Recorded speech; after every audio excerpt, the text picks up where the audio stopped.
the only thing is that things can happen to where if you are, you could have maybe you have an issue with something, and then all of a sudden the whole building you have to deal with not going into abatement, right, or something like that. And so there's such strong positives, and there can be negatives too. But yeah, I agree. In a D area, Section 8 is going to be 100% guaranteed money versus it's really tough to underwrite well and get a high confidence that you're going to get all your money coming in every month without Section 8 in some areas. So totally. Yeah. So David, we're still building most of the portfolio on the south side here.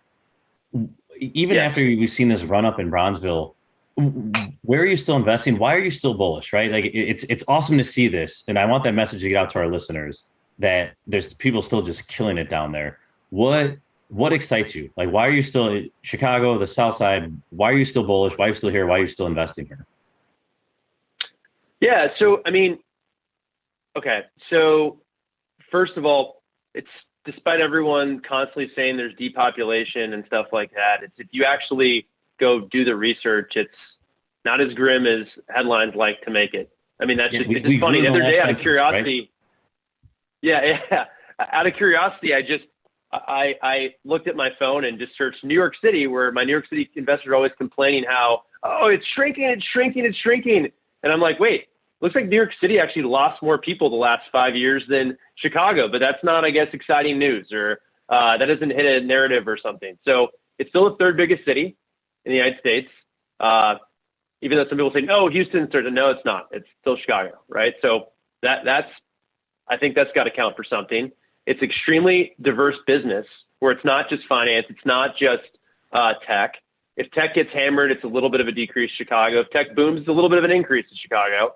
I talk to my investors like it's the mutual fund of cities where you have so many different industries to where you get like a blended sort of, if everything's going well, Chicago should get a bump. If everything's going poorly, it should get a decrease. But so I like that. I also think there's something to be said once you have scale in a city that it's hard to just say the grass is green in another city and try to recreate that scale there, because that really does help. I've ventured into Indianapolis and to Detroit. And while on paper, some of our buys over there have been better on paper than in Chicago, that's theoretically on paper. But in actuality, due to various things that come up, we don't have a maintenance team there. Where we have a full staff maintenance team here with all sorts of trades. We have to outsource so many things. So that hurts you. We also don't have permanent property managers there, there at all times. So, or in some cases doing third-party management, which we have to do, which isn't as efficient. Whereas here we have our full team built out. We don't understand the city regulations as well there as we do now versus Chicago. Chicago now we understand how to operate here. So once you kind of understand, that's worth something as well.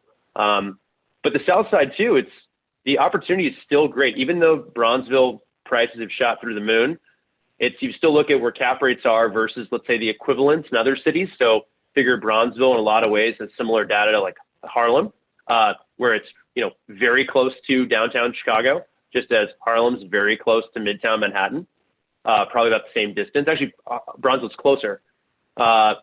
And with that close of a radius to downtown, I don't know how the cap rates are even still really where they are, versus you look at other cities, other markets, and the cap rates are much tighter. And in those other cities, unless it's LA or New York, are lower populated cities. So why would buying in a similar area to Bronzeville in Houston be at such a premium to Chicago? Or, same thing for other places. So I still think your risk-adjusted returns here are good as long as you know how to run it, and you can. That's a learning curve, but once you get there, I think it really makes sense. And it's a great city. It's a lot of fun. I miss it when I'm out of town. So it's a really fun city. It's a great city.